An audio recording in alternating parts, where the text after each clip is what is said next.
स्वागत है आपका फ्री जीके क्यूज चैनल पे। मेरा नाम है किरण भाबर। आज का जो हमारा टॉपिक है वो है मुगल काल। इसका जो ड्यूरेशन है वो है 1526 ईस्वी से 1857 ईस्वी तक। ये मध्यकालीन भारत के अंदर आता है ये टॉपिक। आज के जो पार्ट फर्स्ट है उसमें हम पढ़ेंगे बाबर, हुमायूं, अकबर, जहांगीर, शाहजहां और औरंगज़ेब के बारे में। मैं सारी ए टू जेड चीज़ें आपको समझाऊंगी जो बहुत ही ज़्यादा इंपॉर्टेंट है आपके एग्ज़ाम पॉइंट ऑफ व्यू से। ठीक है, पार्ट फर्स्ट है। जो पार्ट सेकंड होगा उसमें मैं इससे रिलेटेड एमसीक्यूज़ कराऊंगी जो 150 से भी ज़्यादा एमसीक्यूज़ होंगे। ठीक है, फ्री पीडीएफ अवेलेबल है, डिस्क्रिप्शन में आपको लिंक मिल जाएगा, वहाँ से आप इजीली डाउनलोड कर सकते हैं।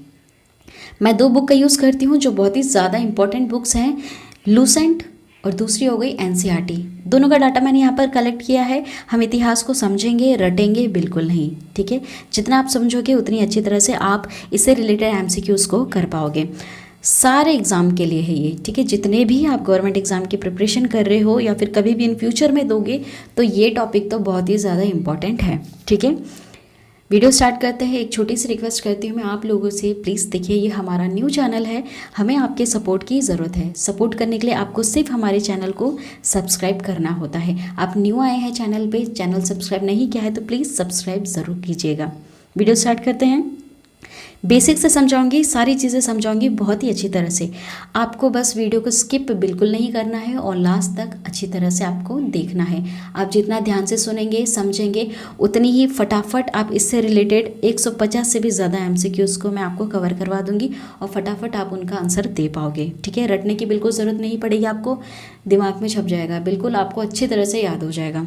देखिए मुग़ल कौन थे, पहले बेसिक से समझेंगे हम। सारी चीज़ें ना बेसिक से समझेंगे, ठीक है, तभी आप हिस्ट्री समझ पाओगे। सारी चीज़ें मैंने इसी तरह से बनाई है। उससे पहले भी प्राचीन भारत मैं पूरा पढ़ा चुकी हूँ, ऐसे ही मैंने पढ़ाया था। पहले मैंने उस टॉपिक को उठाया, उसके बारे में सारी चीज़ें समझाई, उसके बाद ही उससे रिलेटेड एमसीक्यूज़ मैंने करवाए। देखिए अब पढ़ते हैं मुग़ल कौन थे। मुग़ल दो महान शासकों वंशों के वंशज थे। माता की ओर से वे मुग़ल शासक चंगेज़ खां, जो चीन और मध्य एशिया के कुछ भागों पर राज करता था, इसके ये उत्तराधिकारी थे। उत्तराधिकारी मतलब कि चंगेज़ खां मर गया, उसके बाद उनके वंशजों ने उसके राजपाट को संभाला। ठीक है, इस तरह से एक कड़ी जुड़ती गई। उसके बाद जो कड़ी जुड़ती गई उसके बाद एक बच्चा हुआ जो था बाबर। ठीक है, तो जो बाबर था वो उसकी माता की ओर से था, है ना। तो उसकी जो माता थी वो चंगेज़ खां की मतलब वंशज थे। ठीक है, जो उनकी माता थी वो चंगेज़ खां से थी। लेकिन जो उसके पिताजी थे, देखिए पिता की ओर से वे ईरान, इराक एवं वर्तमान तुर्की के शासक तैमूर, जिसकी मृत्यु 1404 में हो चुकी है ना, इसके ये वंशज थे। परंतु मुग़ल अपने आप को मुग़ल या मंगोल कहलाना पसंद नहीं करते थे। अब देखिए चंगेज़ खां तैमूरलंग, इसके बारे में मैं आपको पूरी चीज़ें बता चुकी हैं। ठीक है, इसका अगर पूरा नाम देखें तो वो है तैमूरलंग। लंग इसलिए बोलते थे क्योंकि ये लंगड़ा कर चलता था। ठीक है, लंगड़ा लंगड़ा चलता था। मैं ए टू जेड इसके बारे में बता चुकी हूँ। चंगेज़ खां और तैमूरलंग के बारे में आपको वीडियो मिल जाएगी, कहाँ, दिल्ली सल्तनत वाले टॉपिक में। ठीक है, दिल्ली सल्तनत पे जब वो 5 वंश बैठे हुए थे तो वहाँ पर ही बार बार आक्रमण कर रहे थे बीच में मुग़ल। ठीक, तो वहाँ पर मैंने आपको ये सारी चीज़ें समझा दी। आपको प्लेलिस्ट मिल जाएगी प्राचीन भारत की, वहाँ पर आप ज़रूर देख लीजिएगा, है ना। तो देखिए ये जो था बाबर, वो अपने आप को मुग़ल या मंगोल कहलाना पसंद नहीं करते थे। ठीक है, क्यों नहीं करते थे, इसके पीछे भी एक रीज़न है। देखिए चंगेज़ खां से जुड़ी स्मृतियाँ सैकड़ों व्यक्ति के नरसंहार से संबंधित थी, है ना। ये जो बाबर था ये चंगेज़ खां होने पर, चंगेज़ खां जो उनकी माता जी थी, माता जी उनकी मतलब वंश के जो बच्चे थे, है ना, वो पसंद नहीं करता था चंगेज़ खां के नाम लेना। ठीक है, क्यों नहीं करता था, क्योंकि उसकी जो स्मृति थी वो सैकड़ों व्यक्तियों के नरसंहार से जुड़ी थी। मतलब कि बहुत सारे लोगों को ये हत्या कर चुका था। कहा जाता है कि इसने 4 करोड़ लोगों को मारा था, ठीक है, युद्ध में। दूसरी तरफ मुग़ल तैमूर के वंशज होने पर गर्व करते थे। देखिए चंगेज़ खां की तरफ से भी है, तैमूर की तरफ से भी है। ठीक है, माता पिता तो दोनों इधर उधर से आए हैं, लेकिन फिर भी चंगेज़ के होने पर बिल्कुल उनको अच्छा नहीं लगता था, लेकिन तैमूर के होने पर वो गर्व करते थे। क्यों करते थे, देखिए इसलिए क्योंकि उन्होंने इस महान पूर्वज ने 1398 में दिल्ली पर कब्जा कर लिया था। ठीक है, सिर्फ इसी वजह से। लेकिन अगर मैंने जो आपको स्टोरी बताई है ना चंगेज़ खां और तैमूरलंग की, उसमें जो चंगेज़ खां था उससे भी कहीं ज़्यादा नरसंहार किया था इस तैमूरलंग ने। ठीक है, बहुत ज़्यादा बुरी तरह से इसने लोगों को मारा था। उसके शौक भी काफ़ी ख़राब थे। कहते हैं कि ये खोपड़ियों को सजाता था और उनको देख देख कर हंसता था, खुश होता था। इस तरह से ये लड़ाई करता था। ठीक है, अभी देखिए कि इनके शासक कौन रहे हैं और इनका शासनकाल क्या रहा है। ठीक है, जो इम्पोर्टेंट है उसको डिटेल में समझेंगे, उसके बाद वाले ज़्यादा इम्पोर्टेंट नहीं होते हैं। ठीक है, अब देखिए सबसे पहले जो थे बाबर। ठीक है, इन्हीं के बारे में भी मैंने बताया कि बाबर अपनी माता की तरफ थे, चंगेज खां की तरफ से थे, और जो इनके जो पिताजी थे वो तैमूरलंग की तरफ से थे। ठीक है, अभी देखिए इनका जो ड्यूरेशन है वो है 1526 से लेकर 1530 ईस्वी तक। इसको ज़रूर याद रखिएगा, ये जो ड्यूरेशन है ना इसको प्लीज़ ध्यान में ज़रूर रखिएगा चाहो तो। ठीक है, इसने 4 वर्ष तक शासन किया। हुमायूं ने 1530 से लेकर 1540 ईस्वी तक, है ना, और उसके बाद एक और बारी आया था 1555 से लेकर 1556 ईस्वी तक। ठीक है, लगभग इसने 11 वर्ष तक अपना राज किया था। ठीक है, 2 हिस्सों में किया है, इसको याद रखना, ये क्वेश्चन आ चुका है। 2 बार किसने शासन किया था? हुमायूं ने। एक बार किया, उसके बाद में 15 साल का गैप है, देखिए बीच में आप 15 साल तक ये कहीं और था। ठीक है, कहाँ था, ये सारी चीज़ें हम डिटेल में पढ़ेंगे। इसके बीच में किसने राज किया था यहाँ पर? वो था शेरशाह। लेकिन ये शेरशाह कौन था? अफगानी था, ये मुगल में नहीं आता था। मुगल सब तो तुर्की थे, लेकिन ये अफगानी था, ये अलग था। इसने 1540 से लेकर 1545 ईस्वी तक इसने राज किया। ठीक है, अब देखिए अकबर की बात करते हैं तो अकबर 1556 से 1605 ईस्वी तक इसने 49 वर्ष तक राज किया। जहांगीर ने 1605 से लेकर 1627 ईस्वी तक, है ना, 22 वर्ष तक राज किया। शाहजहां ने 1627 से लेकर 1658 ईस्वी तक इसने 31 वर्ष तक इसने राज किया। औरंगज़ेब की बात करते हैं तो इन्होंने सन 1658 से लेकर 1707 ईस्वी तक, है ना, 49 वर्ष तक इन्होंने राज किया। ठीक है, 7 वर्ष, ठीक है, ईस्वी। देखिए अब उसके बाद जो आते हैं वो आते हैं इतने ज़्यादा इंपॉर्टेंट नहीं हैं, इनके बारे में क्वेश्चंस नहीं पूछे जाते हैं, इनका बस हम नाम रीड करेंगे क्योंकि इन्होंने ज़्यादा कुछ खास काम नहीं किया था। देखिए इनका ड्यूरेशन कितना कम है, कोई 5 साल, कोई 1 साल, 6 साल, किसी ने सिर्फ 4 महीने किया है, तो कोई तो कुछ दिनों तक ही इन्होंने राज किया। उसके बाद इतने ज़्यादा इंपॉर्टेंट नहीं है, सिर्फ नाम पढ़ लेते हैं। बहादुर शाह, जहादार शाह, फ़ारुख सियर, रफ़ी-उद-दौला आज़ाद, रफ़ी-उद-दौला, नेक सियर, मोहम्मद इब्राहिम, मोहम्मद शाह, रोशन अख्तर, अहमद शाह, आलमगीर द्वितीय, शाह आलम द्वितीय, अकबर द्वितीय, बहादुर शाह द्वितीय। ठीक है, ये नाम ज़रूर याद रखिएगा लास्ट वाला, कि जो सबसे आखिरी में थे वो कौन थे? वो थे बहादुर शाह द्वितीय। ठीक है, औरंगज़ेब तक ही मेन है, उसके बाद जो भी आते हैं वो इतने ज़्यादा मेन नहीं होते हैं, इसलिए उनको हम इतना नहीं पढ़ते हैं डिटेल में। ठीक है, उनसे रिलेटेड एमसीक्यूज़ भी ज़्यादा नहीं पूछे जाते हैं। हम मैप से थोड़ा सा देखेंगे कि इनके अंडर में कितना साम्राज्य था। ये देखिए आप देख पा रहे होंगे यहाँ पर, ये दक्षिण भारत का सिर्फ कुछ ही हिस्सा छोड़कर, ये अफ़गानिस्तान से पूरा, और यहाँ पर ये बांग्लादेश से। ठीक है, ये इतना हिस्सा पूरा ये मुग़ल काल के अंडर में था। ठीक है, इतना इन्होंने जीत के रखा था। अब देखिए मुग़ल साम्राज्य, अब हम इसको डिटेल से समझेंगे। मुग़ल साम्राज्य, मुग़ल वंश का संस्थापक बाबर था। बाबर एवं उत्तरवर्ती मुग़ल शासक तुर्क एवं सुन्नी मुसलमान थे। बाबर ने मुग़ल वंश की स्थापना के साथ ही पद बादशाही की स्थापना की, जिसके तहत शासक को बादशाह कहा जाता था। ठीक है, इसके पहले जो भी आए हैं उनको अलग अलग नाम से कहा जाता है, लेकिन जो ये मुग़ल साम्राज्य था यहाँ पर जो भी राजा बनता था उसको बादशाह कहा जाता था। ठीक है, ये तुर्की भी थे और सुन्नी मुसलमान भी थे। ठीक है, अभी देखिए अब हम पढ़ेंगे बाबर के बारे में। इनका ड्यूरेशन देख लीजिए, 1526 से लेकर 1530 ईस्वी तक। थोड़ा सा आपको पीछे लेकर चलते हैं, समझा देती हूँ। जो दिल्ली सल्तनत हमने पढ़ा था वहाँ पर चंगेज खां और तैमूरलंग बार बार आक्रमण कर रहे थे, लेकिन उनको सफलता नहीं मिल रही थी। दिल्ली के गद्दे पर आकर वो नहीं बैठे थे, लेकिन बाबर ही एक ऐसा था जो आ गया था भारत के अंदर। ठीक है, और फिर इन्होंने अपनी राजधानी चेंज की, कभी आगरा की तो कभी दिल्ली की। ठीक है, इस तरह से सिर्फ एक ये बाबर ही था मुग़लों का जो भारत में आ पहुंचा। ठीक है, उससे पहले ये जो मंगोल थे, ये जो चंगेज खां था, तैमूरलंग, ये आक्रमण कर तो रहे थे, लेकिन इनको सफलता बिल्कुल भी नहीं मिली थी। भारत में ये नहीं आ पाते थे। ठीक है, राज्य अपना शासन वहाँ पर नहीं चला पाए। ठीक, ये चीज़ बेसिक है। अब देखिए बाबर का जो जन्म हुआ है वो फरवरी 1483 ईस्वी में हुआ था। इसके पिता उमर शेख मिर्ज़ा फरगना नामक छोटे राज्य के शासक थे। ठीक है, फरगाना नामक छोटे राज्य के शासक हुआ करते थे। बाबर फरगना की गद्दी पर 8 जून 1494 में बैठा था। ठीक है, काफ़ी कम उम्र में ये बैठ गए थे गद्दी पर। बाबर ने 1507 ईस्वी में बादशाह की उपाधि धारण की, जिसे अब तक किसी तैमूर शासक ने धारण नहीं की थी। बाबर के 4 पुत्र थे, एक हुमायूं, कामरान, अस्करी तथा हिंदाल। ठीक है, अब देखिए ये जो बाबर था इसी ने शुरू किया था पद बादशाही का। ठीक है, तो उसके तहत ये जो बादशाह की जो उपाधि थी वो दी जाती थी। ठीक है, बाबर को भारत पर आक्रमण करने के लिए किसने बुलाया था? ठीक है, ये क्वेश्चन आता है। तो देखिए, पंजाब का सूबेदार दौलत खान लोधी व उसका पुत्र दिलावर खान लोधी, ठीक है, इसने बुलाया था। और इब्राहिम लोधी का चाचा आलम खान लोधी ने भी इसको बुलाया था। ठीक है, और एक और था, वो था मेवाड़ का शासक राणा सांगा। देखिए ये जो राणा सांगा है आलम खान लोधी है, ठीक है, ये इब्राहिम लोधी का खुद चाचा था, है ना। और सूबेदार दौलत खान लोधी और उसका पुत्र दिलावर खान, ये सब बिल्कुल अपोजिट डायरेक्शन में चल रहे थे इब्राहिम लोधी के। ठीक है, ये सब इन्हीं के अंडर में ही थे। ठीक है, जो राणा संगा है ये उसी समय थे, लेकिन ये सब मिलकर किसे हराना चाहते थे? इब्राहिम लोधी को हराना चाहते थे और दिल्ली सल्तनत पर अपना राज स्थापित करना चाहते थे।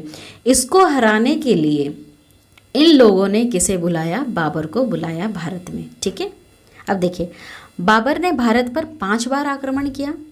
बाबर का भारत के विरुद्ध किया गया प्रथम अभियान 1590 ईस्वी में यूसुफ जाई जाति के विरुद्ध था। इस अभियान में बाबर ने बाजोर और भैरा को अपने अधिकार में कर लिया था। ठीक है, ये प्लेस है बाजोर और भैरा। ठीक है, इनको इसने अपने अधिकार में कर लिया था। ठीक है, ये अपना साम्राज्य बढ़ाते चल रहा था।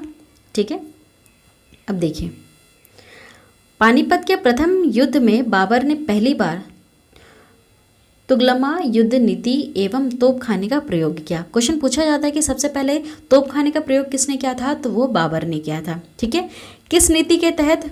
तुगलमा युद्ध नीति के तहत। उस्ताद अली एवं मुस्तफ़ा बाबर के 2 प्रसिद्ध निशानेबाज थे, जिसने पानीपत के प्रथम युद्ध में भाग लिया था। ठीक है, कौन थे 2 निशानेबाज? याद रखिएगा, उस्ताद अली और दूसरा था मुस्तफ़ा। ठीक है, बाबर द्वारा लड़े गए प्रमुख युद्ध, ऐसे तो उन्होंने काफ़ी सारे युद्ध लड़े थे, लेकिन प्रमुख कौन थे जिसके ऊपर क्वेश्चन पूछे जाते हैं? मैं इसको याद करने की ट्रिक भी बताऊंगी आपको। ठीक है, पानीपत का युद्ध, ट्रिक के लिए मैं आपके लिए एक अलग से वीडियो बनाऊंगी। ठीक है, पानीपत का जो प्रथम युद्ध है वो हुआ था 21 अप्रैल 1526 को। ठीक है, ये डेट ज़रूर याद रखिएगा, 21 अप्रैल है ना 1526 को। किसके बीच में हुआ था? इब्राहिम लोधी व बाबर के बीच में हुआ था। इसमें कौन जीतता है? बाबर जीत जाता है। खानवा का युद्ध जो हुआ था वो 17 मार्च 1527 को हुआ था, है ना। ये राणा सांगा एवं बाबर के बीच में हुआ था, इसमें भी बाबर जीत जाता है। उसके बाद एक और युद्ध होता है, वो होता है चंदेरी का युद्ध। वो था 26 जनवरी को 1528 को हुआ था। ये हुआ था मेदिनी राय एवं बाबर के बीच में, यहाँ पर जीत जाता है बाबर। और जो एक और लास्ट वाला जो होता है वो होता है घाघरा का युद्ध, है ना।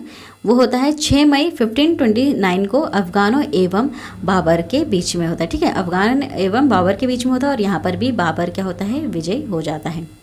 ठीक, ये जो महत्वपूर्ण युद्ध थे इनको ज़रूर याद रखिएगा। इसी से रिलेटेड 3 से 4 क्वेश्चन भी घुमा फिरा कर बनते हैं। इब्राहिम लोधी मध्यकाल का प्रथम शासक था जो युद्धस्थल में मारा गया। ठीक है, ये पहला शासक था जो युद्ध स्थल में मारा गया था मध्यकाल में। ठीक, इसके साथ उसका मित्र ग्वालियर के राजा विक्रमजीत भी युद्ध स्थल में मारा जाता है। ठीक है, इनका एक और दोस्त भी होता है जो साथ में इसका साथ देता है, वो भी मारा जाता है। हुमायूं ने कोहिनूर हीरा ग्वालियर के दिवंगत राजा विक्रमजीत के परिवार से प्राप्त किया था। ठीक है, इसको जरूर याद रखिएगा, दिवंगत राजा विक्रमजीत के ये परिवार से इसको मिलता है। ठीक है, कौन सा? कोहिनूर का हीरा। कोहिनूर के हीरे के बारे में आपको बता देती हूँ थोड़ा सा। ऐसा कहा जाता है कि ये इतना ज़्यादा महंगा है कि पूरे विश्व का आधे दिन का खर्च सिर्फ कोहिनूर हीरे की जो कीमत है उससे निकाला जा सकता है। ठीक है, पूरी दुनिया के आधे दिन का खर्च सोचिए, वो कोहिनूर हीरे की कीमत है। बाबर को अपनी उदारता के लिए कलंदर की उपाधि दी गई थी। कलंदर की उपाधि इसलिए दी गई थी, उदारता मतलब कि इसने देखिए बहुत सारे, इसने एक युद्ध लड़ा था, उस युद्ध में जीतने के बाद इसने जो भी लूटा था वो सब अपने लोगों में इसने बांट दिया था। ठीक है, तो इतना ज़्यादा बांटा था कि लोगों ने इसके बांटने के नेचर को देखते हुए क्या कहा था, कलंदर। ठीक है, कि ये तो कलंदर है, ये बांट देता है।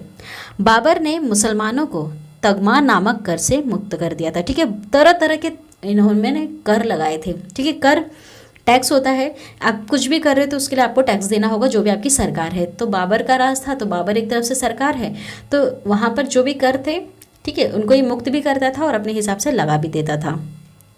खानवा युद्ध में बाबर ने राणा संगा के खिलाफ जिहाद का नारा दिया और युद्ध में विजय के बाद गाजी की उपाधि धारण की। ठीक है, क्वेश्चन बनता है कि बाबर ने किसके खिलाफ जिहाद का नारा दिया था, राणा संगा के खिलाफ दिया था। ठीक है, कौन से युद्ध में, खानवा के युद्ध में। ज़रूर याद रखिएगा, क्वेश्चन इंपॉर्टेंट है, ये बनेगा। 30 जनवरी 1526 ईस्वी को जहर दे देने के कारण राणा संगा की मृत्यु हो जाती है। बाबर ने बंगाल के शासक नुसरत शाह के साथ 6 मई 1529 को एक दूसरे की संप्रभुता का सम्मान करने का वादा करते हुए एक संधि की, जिसके अनुसार नुसरत शाह ने अफगान विद्रोही को शरण न देने का वचन किया। ठीक है, अब दोनों के बीच में लड़ाई होती है। ठीक है, किसके बीच में, नुसरत शाह जो बंगाल का होता है और बाबर, उनके बीच में लड़ाई होती है। तो बाबर और उनके बीच में एक संधि हो जाती है कि तुम अगर अफगान विद्रोह को अगर जगह ना दो तब मैं जाकर तुम्हारा राज्य तुम्हें वापस लौटा दूंगा। ठीक है, इस तरह की एक संधि इनके बीच में होती है। मतलब अफगानों को ये कोई जगह नहीं देना चाहिए, पूरे दुनिया में इनको जगह नहीं मिलना चाहिए, ऐसा अकबर का कहना था।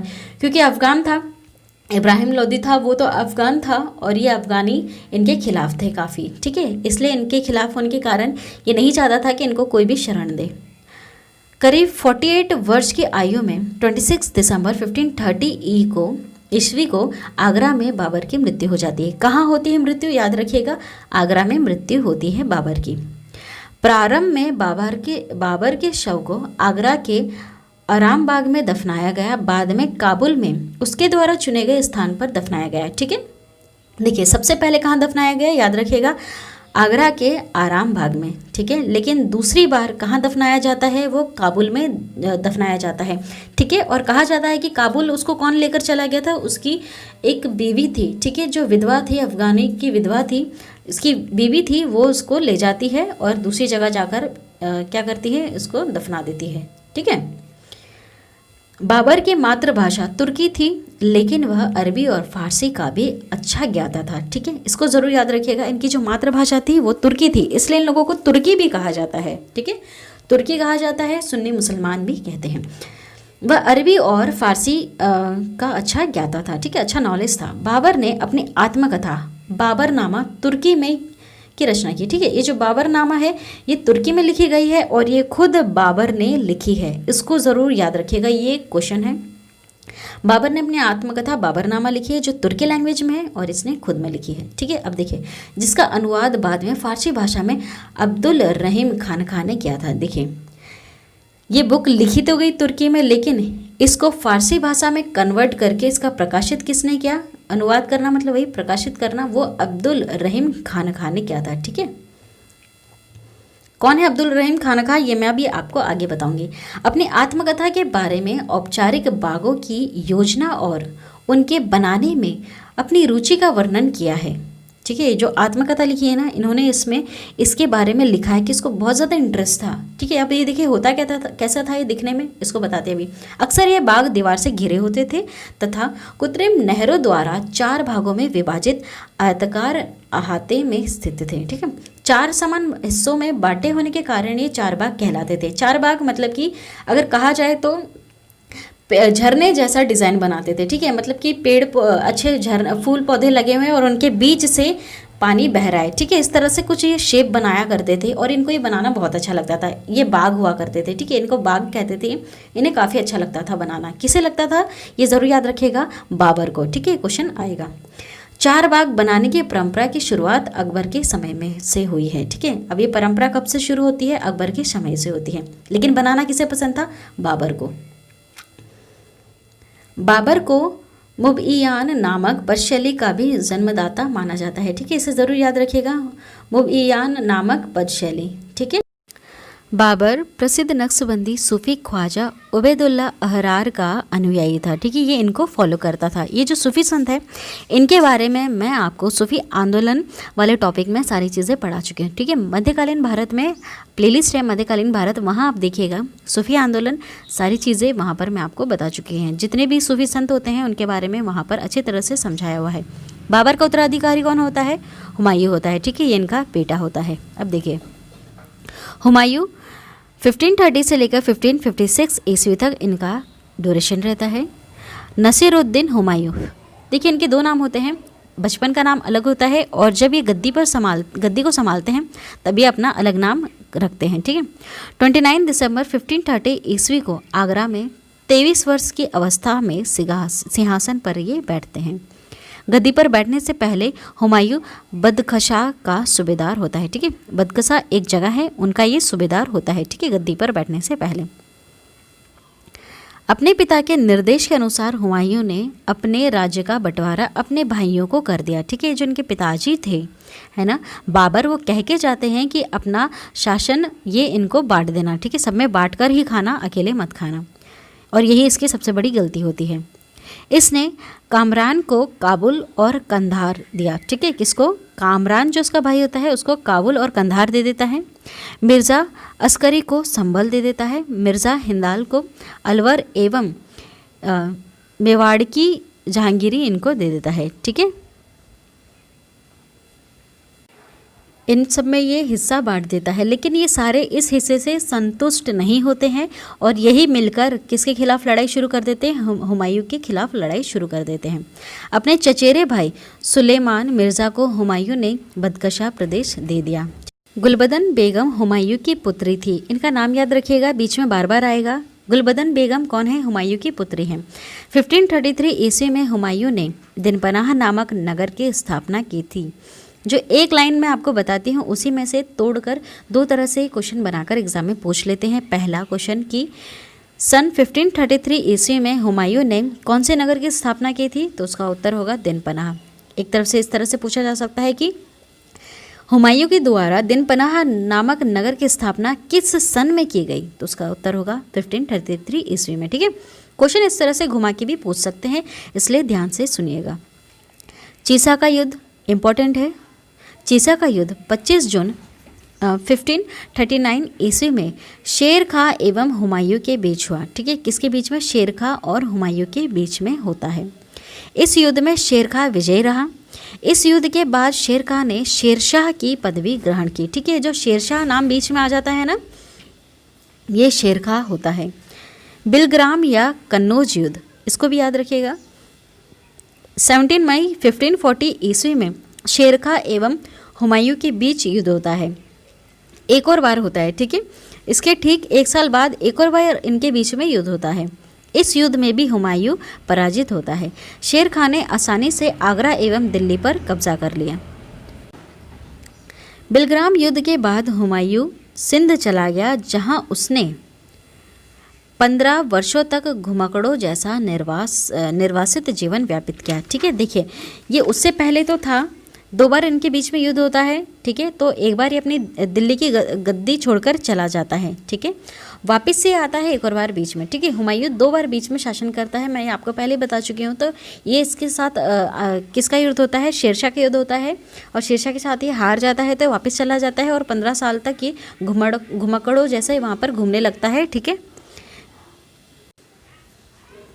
निर्वासन के समय हुमायूं ने हिंदाल के आध्यात्मिक गुरु फारसवासी सिया मीर बाबा दोस्त उर्फ मीर अली अकबर जामी की पुत्री हमीदा बानो बेगम से 29 अगस्त 1541 ईस्वी को निकाह कर लिया। ठीक है, किससे निकाह होता है इनका? हमीदा बानो बेगम से। ठीक है, बस आप ये नाम याद रखिएगा, हमीदा बानो बेगम से हुमायूं की शादी हो जाती है। ठीक है,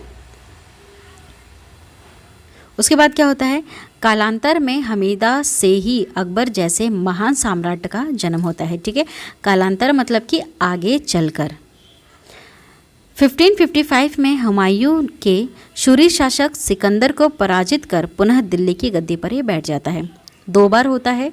देखिए, चासा का युद्ध होता है, उसके बाद होता है बिलग्राम का युद्ध होता है, उसके बाद ये हार जाता है किससे, शेरशाह से, और चला जाता है सिंध। 15 साल तक घुमक्कड़ों जैसे घूमता रहता है। शादी करके आता है हमीदा से और अकबर पुत्र होता है। उसके बाद ये वापस आकर दिल्ली की गद्दी पर बैठ जाता है। ठीक है, ये चीज़ आपको समझ में आ रही है। हुमायूं द्वारा लड़े गए 4 प्रमुख युद्धों का क्रम। ठीक है, ये बहुत ही इंपॉर्टेंट युद्ध है जो उसने लड़े थे।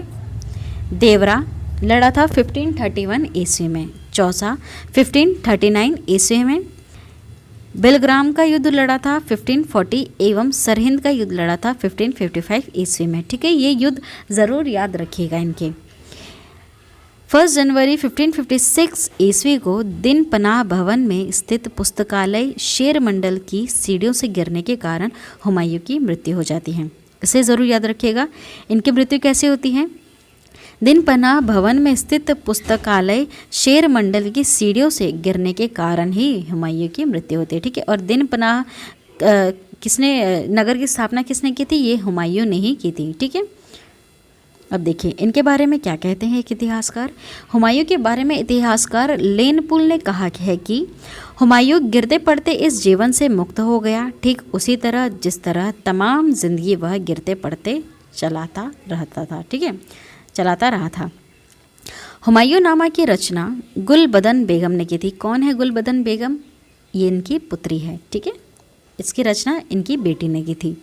हुमायूं ज्योतिष में विश्वास करता था, इसलिए इसने सप्ताह के 7 दिन 7 रंग के कपड़े पहनने के नियम बनाए रखे थे। ठीक है, इस चीज़ को याद रखिएगा। अब बात करते हैं शेरशाह के बारे में, जो बीच में आ गया था। ठीक है, हुमायूं के बीच में कुछ समय तक इसने शासन किया था भारत पे, कम से कम 15 साल तक किया था, ऐसा कहते हैं। सूर्य साम्राज्य का संस्थापक अफगान वंशीय शेरशाह सूरी था। याद रखिएगा, ये एक अफगानी था, बाकी जो भी थे वो सब कौन थे? मुगल थे। मुगल के बीच में बस ये एक आ जाता है, उसके बाद तो जो भी रहते हैं वो सब कौन होते हैं? मुगल ही रहते हैं। ठीक है, डॉक्टर KR कानून नागो के अनुसार हरियाणा प्रांत के नारनौल महेंद्रगढ़ स्थान पर इब्राहिम के पुत्र हसन के घर वर्ष 1486 में शेरशाह का जन्म होता है। परमात्मा शरण का विचार है कि शेरशाह का जन्म वर्ष 1472 ईस्वी में हुआ। देखिए, ये जो माँ है, ठीक है, परमात्मा शरण जी हैं, ये सब इतिहासकार हैं, सबका अलग अलग कहना है। ठीक है, तो तरह तरह की बातें आपको देखने के लिए मिल जाएंगी। क्वेश्चन इस तरह से भी आता है कि किसी इतिहासकार ने क्या कहा और दूसरे इतिहासकार का क्या कहना था। ठीक है, तो इन चीज़ों को भी ध्यान रखना होता है। इनके बचपन का नाम फरीद खान था। नाम याद रखिएगा, बचपन का नाम था फरीद खान। तो कहीं कहीं पे क्वेश्चन क्या होता है, कहीं कहीं पर इनका नाम फरीद खान यूज़ किया जाता है और कहीं कहीं पर यूज़ किया जाता है शेरशाह और कहीं कहीं पे सुरखा। ठीक है, ये अलग अलग नाम इनका यूज़ किया जाता है, तो आपको कन्फ्यूज़ नहीं होता है, ये सारे एक ही लोग हैं। नाम किस तरह से पढ़ते हैं? पहला नाम पड़ता है इनके बचपन का, दूसरा नाम होता है जब ये कुछ अच्छा कार्य करते हैं, तीसरा नाम होता है जब ये गद्दी पर बैठते हैं। ठीक है, इस तरह से इनके नाम बदले जाते हैं। ये जो इस्लाम धर्म वाले थे जिन्होंने भारत पर राज किया है, ज़्यादातर इनका नाम इसी तरह से रखा गया है, बचपन का नाम अलग है और जब ये गद्दी पर जब बैठते हैं, ठीक है, तब इनका नाम दूसरा रख कर ये बैठते हैं। इस चीज़ के लिए आप कन्फ्यूज़ मत होना, इसलिए इनके दोनों नाम आपको पता होने चाहिए। यह सूर्यवंश से संबंधित था। इसके पिता हसन खां जौनपुर राज्य के अंतर्गत साराम के जामोदार थे। फरीद ने एक शेर को तलवार से, अब देखिए यहाँ पर फरीद वर्ड यूज़ किया हुआ है, तो आप कंफ्यूज मत होना, ये शेर खां ही है। ठीक है, शेर खां के बचपन का नाम है। फरीद ने एक शेर को तलवार के एक ही वार से मार दिया। इसकी इस बहादुरी से प्रसन्न होकर बिहार के अफगान शासक सुल्तान महमूद बहार खां लोहानी ने उसे शेर खां की उपाधि दी। ठीक है, तो कहीं कहीं पर इन्हें शेर खां भी कहा जाता है। शेर शाह बिलग्राम युद्ध 1540 ईस्वी के बाद दिल्ली के गद्दी पर बैठता है। ठीक है, याद रखिएगा, बहुत ज़्यादा इंपॉर्टेंट है ये। शेर शाह का बिलग्राम युद्ध किसके बीच में होता है? हुमायूं और शेर शाह के बीच में होता है। सन 1540 ईस्वी में यहाँ पर शेर खां जीत जाता है और हुमायूं चला जाता है सिंध, 15 साल तक घूमता है घुमक्कड़ बनकर। ठीक, शेर शाह की मृत्यु कालिंजर के किले को जीतने के क्रम में 22 मई 1545 ईस्वी को हो गई। मृत्यु के समय वह उक्का नाम का आग्नेयास्त्र चला रहा था। कालिंजर का शासक कीरत सिंह था। ठीक है, कालिंजर एक जगह है, उसको जीतने के कारण इसकी मृत्यु हो जाती है। ठीक है, अक्सर ये लड़ाइयों में ही मारे जाते हैं। हिंद तथा ईरानी वास्तुकला के समन्वय का प्रथम उदाहरण है शेरशाह का मकबरा, जिसे सासाराम में झील के बीच ऊंचे टीले पर निर्मित किया गया है। ठीक है, जो इनका मकबरा है कहाँ है, ये भी क्वेश्चन बनता है। अब देखिए, रोहतासगढ़ किला, किला ए कोहना दिल्ली नामक मस्जिद का है ना,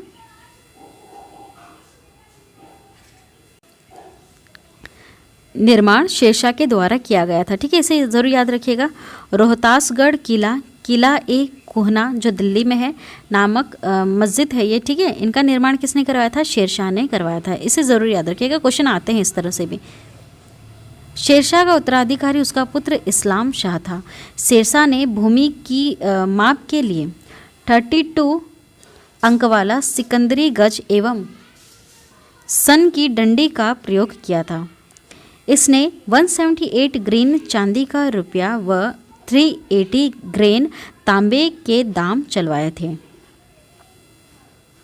शेरशाह ने रोहतासगढ़ के दुर्ग एवं कन्नौज के स्थान पर सेरसुर नामक नगर को बसाया था। शेरशाह के समय पैदावार का लगभग 1/3 भाग सरकार लगान के रूप में वसूल किया करती थी। कबूलियत एवं पट्टा प्रथा की शुरुआत शेरशाह ने की थी। ठीक है, इसे याद रखिएगा, कबूलियत एवं पट्टा की प्रथा। ठीक है, किसने शुरू की थी? शेरशाह ने। शेरशाह ने 1541 ईस्वी में पाटलिपुत्र को पटना के नाम से पुनः स्थापित किया था। इसको ज़रूर याद रखिए कि बहुत ज़्यादा इंपॉर्टेंट है। इसने ग्रैंड ट्रंक रोड की मरम्मत करवाई थी। ठीक है, किसकी? ग्रैंड ट्रंक रोड की इसने मरम्मत करवाई थी। डाक प्रथा का प्रचलन शेरशाह के द्वारा ही किया गया था।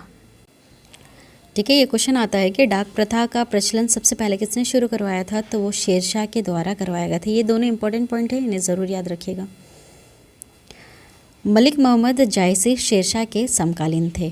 ठीक है, समकालीन मतलब कि इनके समय में ये भी हुआ करते थे। चलिए आगे बढ़ते हैं, अकबर के बारे में पढ़ते हैं। ये बहुत ज़्यादा इंपॉर्टेंट है। अकबर, इनका ड्यूरेशन है 1556 से लेकर 1605 ईस्वी तक। ठीक है, इसे ज़रूर ध्यान रखिएगा।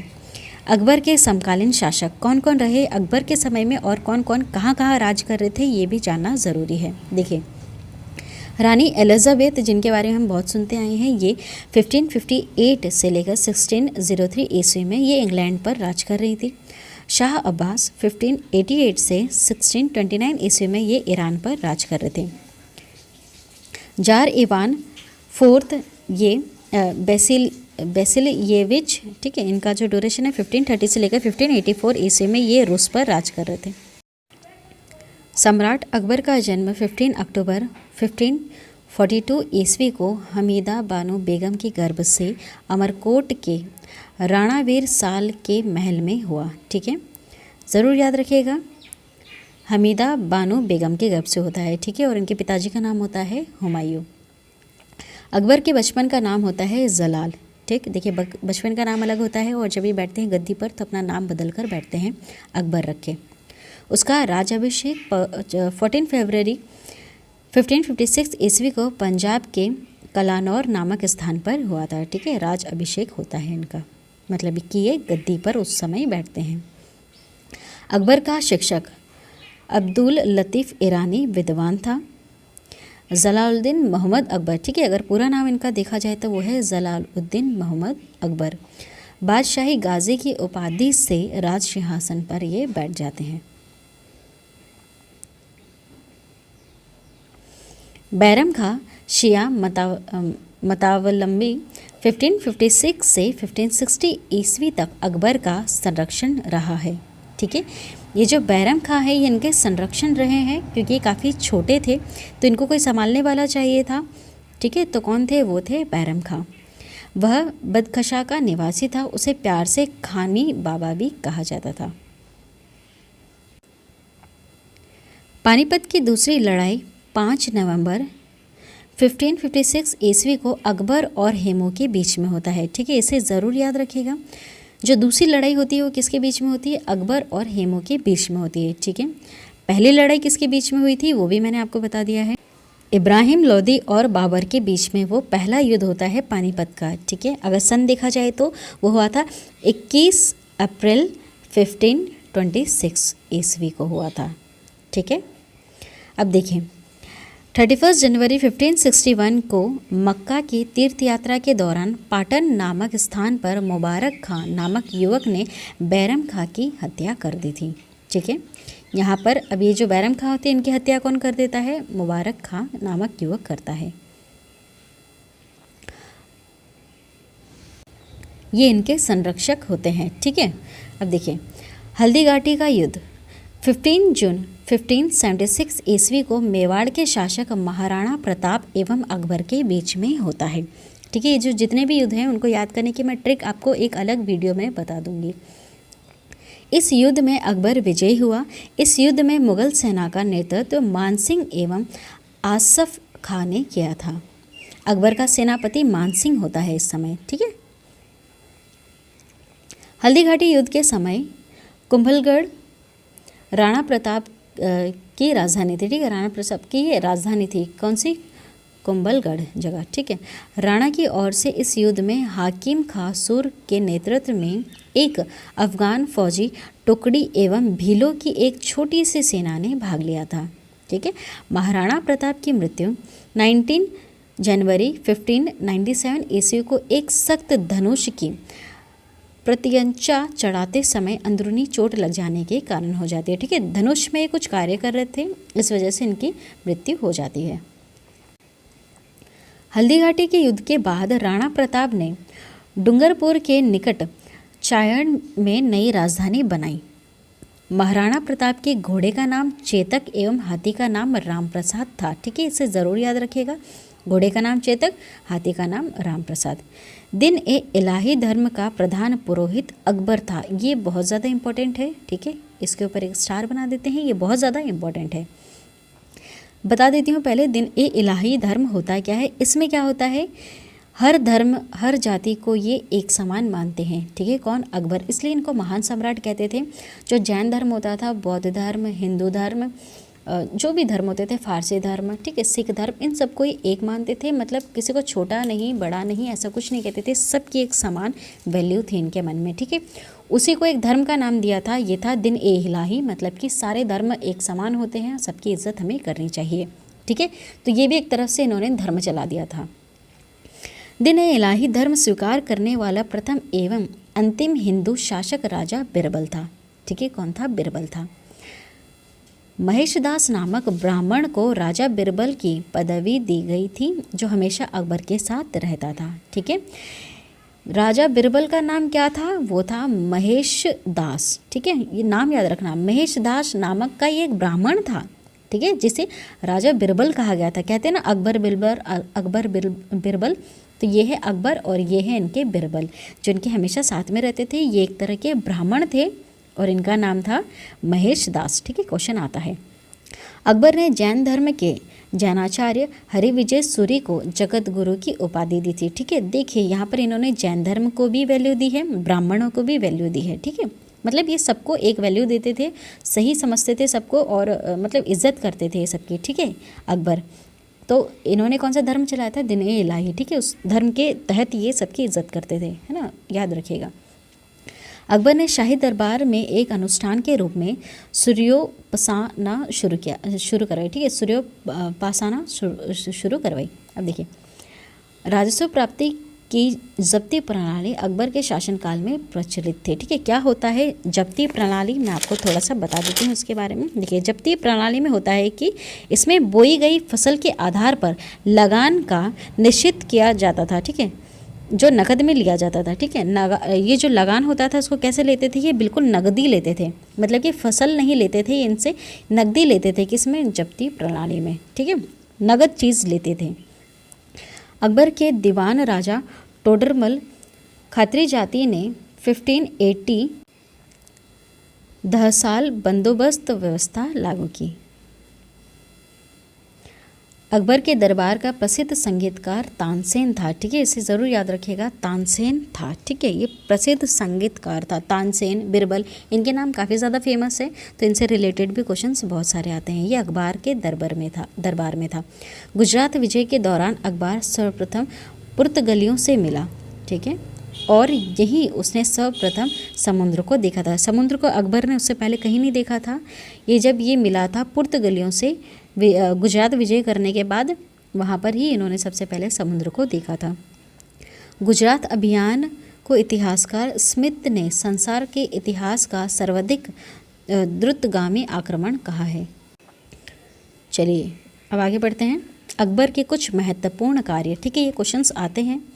दास प्रथा का अंत किसने करवाया था, क्वेश्चन पूछ लिया जाता है। देखिए, एक ही लाइन में दो तरह के क्वेश्चन बनेंगे। जैसे कि दास प्रथा का अंत किसने करवाया था, तो वो अकबर ने करवाया था।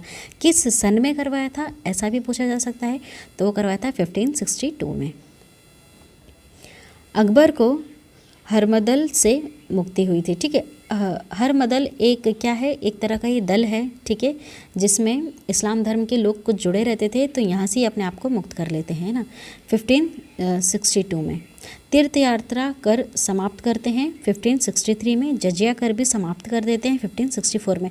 जजिया कर से रिलेटेड बहुत क्वेश्चन बनते हैं। जजिया कर मतलब कि ऐसे लोग जो इस्लाम नहीं हैं, बाकी सब धर्म के लोगों को कर देना होता है अपने धर्म को बचाने के लिए। ठीक है, ऐसा है इसका मतलब। फतेहपुर सिकरी की स्थापना एवं राजधानी को आगरा से फतेहपुर सिकरी स्थानांतरित ये कर देते हैं। ठीक है, कब, 1571 में। इबादत खाने की स्थापना होती है 1575 में। इबादत खाने में सभी धर्मों के लोगों के प्रवेश की अनुमति भी दे देते हैं। ठीक है, कब, 1578 में, है ना।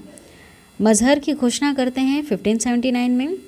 ओदिन ए इलाही की स्थापना करते हैं 1582 में। इलाही स्वंत की शुरुआत भी करते हैं ये 1583 में। ठीक है, अपने आप में हर एक क्वेश्चन है, इसको ज़रूर ध्यान रखिएगा। राजधानी लाहौर स्थानांतरित कब करते हैं ये, फिर 1585 में। ठीक है, अपनी राजधानी को ये 2 बार चेंज करते हैं। फतेहपुर सिकरी की स्थापना करते हैं और राजधानी का आगरा से कहाँ ले जाते हैं, फतेहपुर ले जाते हैं, और बाद में ये फिर लाहौर ले जाते हैं। ठीक है, अपनी राजधानी को। अकबर के दरबार में प्रसिद्ध चित्रकार अब्दुर समद था। ठीक है, ये याद रखिएगा। प्रसिद्ध चित्रकार कौन थे, अब्दुर समद। दशवंत एवं बसावन अकबर के दरबार के चित्रकार थे। ठीक है, ये भी थे साथ में, दसवंत और बसावन। ठीक है, दसवंत और बसावन ये अकबर के दरबार के चित्रकार थे। लेकिन प्रसिद्ध चित्रकार अगर पूछा जाए तो वो कौन थे, अब्दुर समद। अब देखिए, अकबर के शासनकाल के प्रमुख गायक तानसेन, बाज बहादुर, बाबा रामदास एवं बेजू बाबरा थे। ठीक है, इनको ज़रूर याद रखिएगा, ये बहुत ज़्यादा इम्पोर्टेंट है। ये प्रमुख कौन है, गायक हैं। अकबर की शासन प्रणाली की प्रमुख विशेषता मनसबदारी प्रथा थी। अकबर के शासनकाल प्रसिद्धि सूफी संत शेख सलीम चिश्ती थे। ठीक है, इनके समकालीन कौन थे, प्रसिद्ध सूफी संत शेख सलीम चिश्ती, है ना। जो चिश्ती सिलसिला है, चिश्ती सिलसिला ये काफ़ी ज़्यादा फेमस था सूफी संतों में, और यही ज़्यादा चलता था। ठीक, अकबर की मृत्यु 16 अक्टूबर 1605 ईस्वी को हुई। उसे आगरा के निकट सिकंदरा में दफनाया गया। ठीक है, याद रखिएगा, कहाँ दफनाया गया, सिकंदरा में दफनाया गया। इनके जो भी मकबरे हैं, कहाँ दफनाया गया है, वो सारी चीज़ें भी मैं आपको ट्रिक से याद करवा दूंगी एक अलग वीडियो में। स्थापत्य कला के क्षेत्र में अकबर की महत्वपूर्ण कृतियाँ थी। देखिए, इन्होंने क्या महत्वपूर्ण चीज़ें बनवाई। दिल्ली में हुमायूं का मकबरा बनाया, आगरा का लाल किला, फतेहपुर सिकरी में शाही महल, दीवाने खास बनवाया, पंचमहल, इसका नक्शा बौद्ध विहार की तरह है बिल्कुल। ठीक है, बुलंद दरवाज़ा भी इन्होंने ही बनवाया, जोधाबाई का महल बनवाया, इबादत खाना, इलाहाबाद का किला भी बनाया। ठीक है, इलाहाबाद का। ठीक है, जोधाबाई कौन है, ये इनकी वाइफ हैं। लाहौर का किला भी इन्होंने बनवाया था। ठीक है, ये इंपॉर्टेंट है, इन्हें ज़रूर ध्यान रखिएगा। अकबर के दरबार को सुशोभित करने वाले 9 रत्न थे। देखिए, इनके 9 रत्न थे। क्वेश्चन पूछते हैं कि अकबर के कितने रत्न थे, तो 9 रत्न थे, और उनमें कौन कौन आता है, उनमें पहला है अबुल फजल जो 1551 से 1602 ईस्वी तक रहे हैं। फैज़ी है ना 1547 से 1595 तक। तानसेन, बिरबल, टोरमल, राजा मानसी। अब्दुल रहीम खाने खां जिसे हिंदी साहित्य के लिए सबसे महत्वपूर्ण इन्होंने योगदान दिया है। ठीक है, किसके लिए? हिंदी साहित्य के लिए, ये याद रखिएगा। फ़कीर आज़ीउद्दीन मुल्ला दो प्याज़ा, ये इनके 9 रत्न हैं, इनके नाम ज़रूर ध्यान रखिएगा, बहुत ज़्यादा इंपॉर्टेंट है। अबुल फजल का बड़ा भाई फैज़ी अकबर के दरबार में राजकवि के पद पर आसीन था। अबुल फजल ने अकबरनामा ग्रंथ की रचना की है। ठीक है, इसे याद रखिएगा। अकबरनामा रचना किसने की है? वो अबुल फजल ने की है। वह दिन ए इलाही का मुख्य पुरोहित होता है। संगीत सम्राट तानसेन, इनके बारे में थोड़ा सा समझ लेते हैं। संगीत सम्राट तानसेन का जन्म 1506 ईस्वी में ग्वालियर में एक ब्राह्मण परिवार में होता है। ठीक है, कहाँ होता है? ग्वालियर के एक ब्राह्मण परिवार में होता है, ये इम्पोर्टेंट है। इनका असली नाम रामतनु पांड्य था। ठीक, इनकी प्रमुख कृतियाँ थी, इन्होंने क्या प्रमुख चीज़ें लिखी थी, मतलब इनका क्या संगीत था प्रमुख? मियाँ की तोड़ी, मियाँ का मल्हार, मियाँ का सारंग, दरबारी कन्हारा, दरबारी कान्हारा। ठीक है, ये इनके क्या थे? प्रमुख कृतियाँ थी। कंठाभरण वाणी विलास की उपाधि अकबर ने तानसेन को दी थी। ठीक है, कौन सी उपाधि दी थी? कंठाभरण वाणी विलास। ठीक है, कंठाभरण वाणी विलास मतलब कि बहुत ही अच्छा गाया करते थे। तानसेन अकबर के दरबार में आने से पहले, पूर्व मतलब पहले, रेवा के राजा रामचंद्र के राजाश्रय में थे। ठीक है, अकबर के काल में स्वामी हरिदास भी एक महान संगीतज्ञ था। ये वृंदावन में रहकर भगवान की उपासना करते थे। ठीक है, कौन? स्वामी हरिदास। देखिए इनके बारे में एक मत है, मत मतलब कि कुछ इनके बारे में कहा जाता है कि जैसे एक मत के अनुसार, मतलब कि एक बात के अनुसार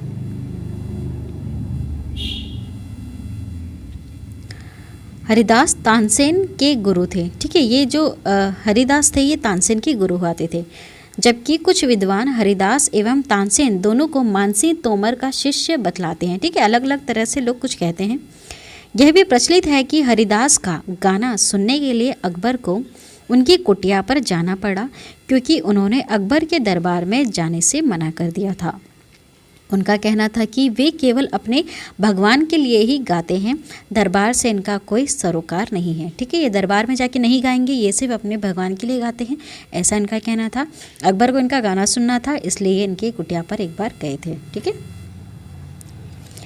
अकबर ने भगवान दास आमेर के राजा भरमल के पुत्र को अमीर उल उमरा की उपाधि दी।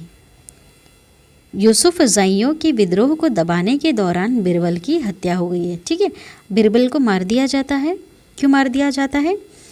यूसुफ ज़इयों के विद्रोह को दबाने के दौरान। ठीक है, इनके बीच में ये भी होते हैं तो इनकी भी हत्या हो जाती है उस समय। 1602 ईस्वी में सलीम जहांगीर के निर्देश पर दक्षिण से आगरा को गला और आ रहे अबुल फजल को रास्ते में वीर सिंह बुंदेला नामक सरदार ने हत्या कर दी थी। ठीक है, अबुल फजल कौन है? आपको पता है, जिन्होंने ये इनके बारे में लिखा था। ठीक है, किनके बारे में लिखा था? अकबरनामा की ग्रंथ की इन्होंने रचना की थी, और साथ ही दिन ए इलाही धर्म के मुख्य पुरोहित भी थे। ठीक है, इसको मरवा देते हैं कौन? सलीम मरवा देते हैं। ठीक है, किसके हाथों से मरवा देते हैं? वीर सिंह बुंदेला नामक सरदार के हाथों से। ठीक है, ये जो सलीम थे जहांगीर, ये अपने पिताजी के खिलाफ थे। किसके? अकबर के खिलाफ थे कहीं ना कहीं। ठीक है, इसलिए देखिए इनके तो बहुत ही अच्छे ये घनिष्ठ थे, फिर भी इनको ये मरवा देते हैं, उनके बेटे ही।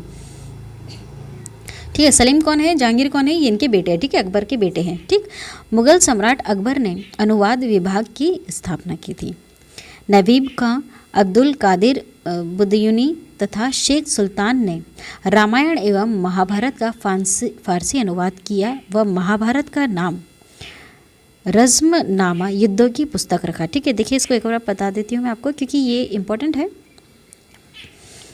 नकीब खां, अब्दुल कादिर बुदायूनी तथा शेख सुल्तान, ठीक है, ये इसमें इतने सारे लोग जुड़े हैं, ठीक है।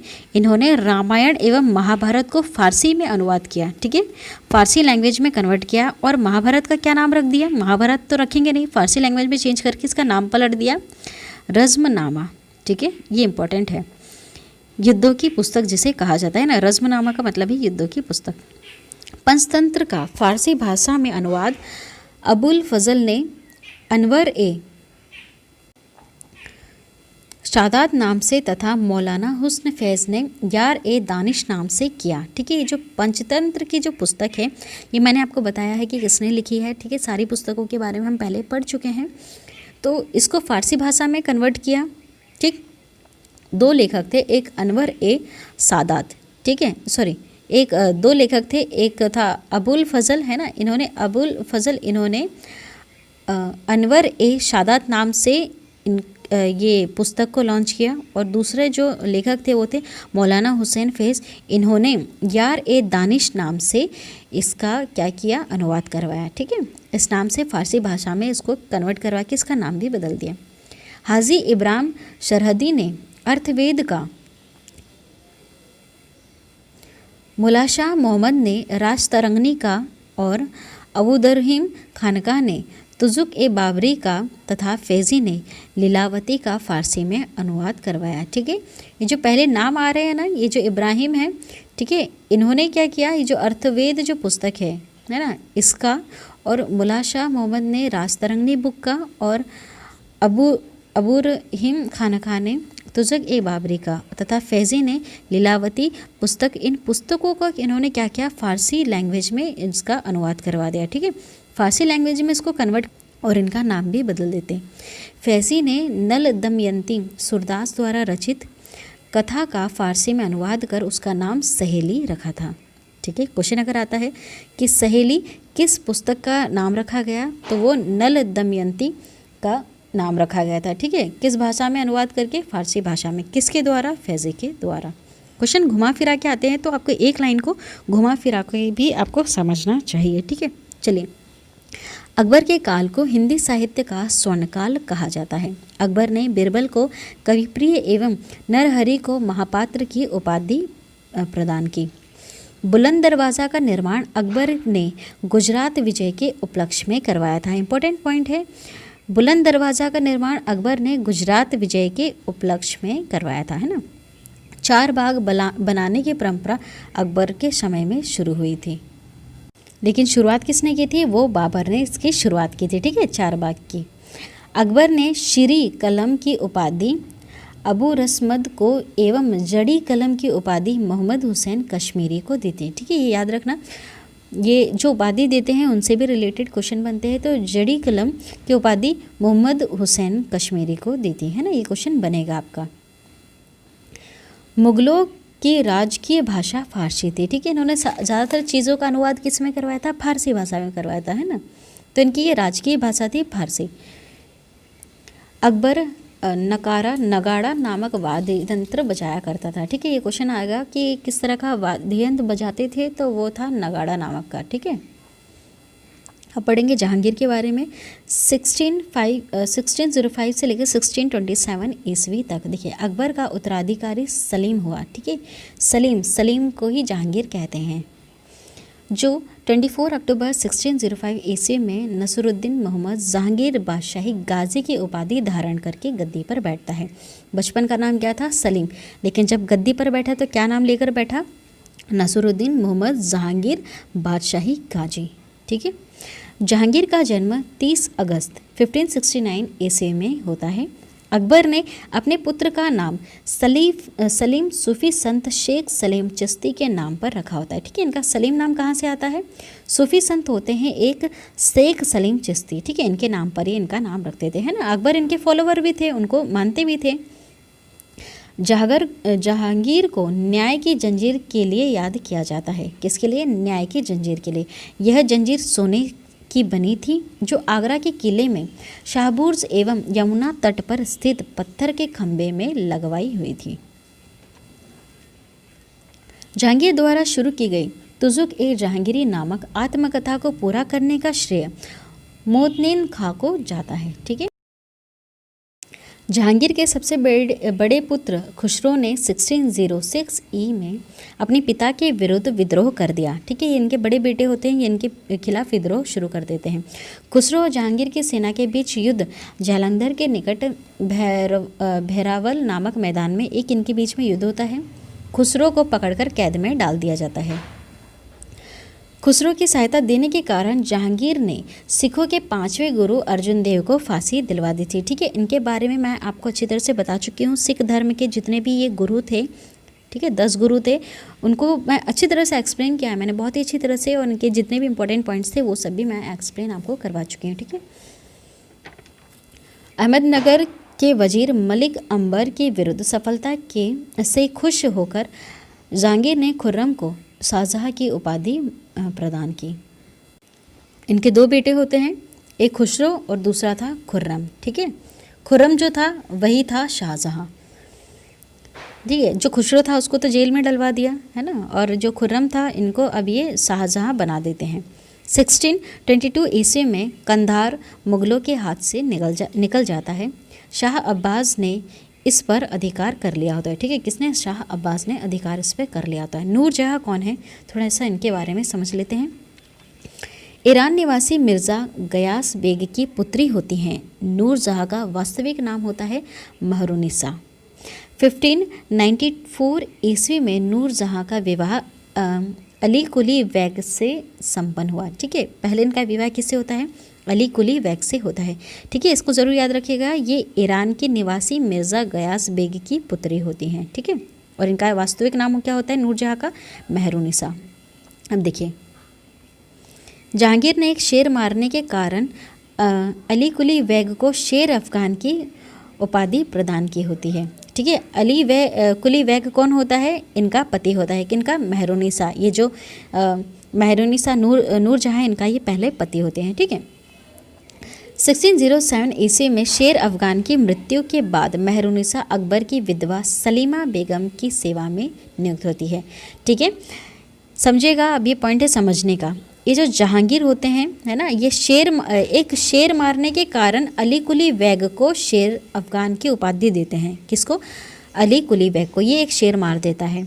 ठीक है, अब उसके बाद क्या होता है? इसकी मृत्यु हो जाती है।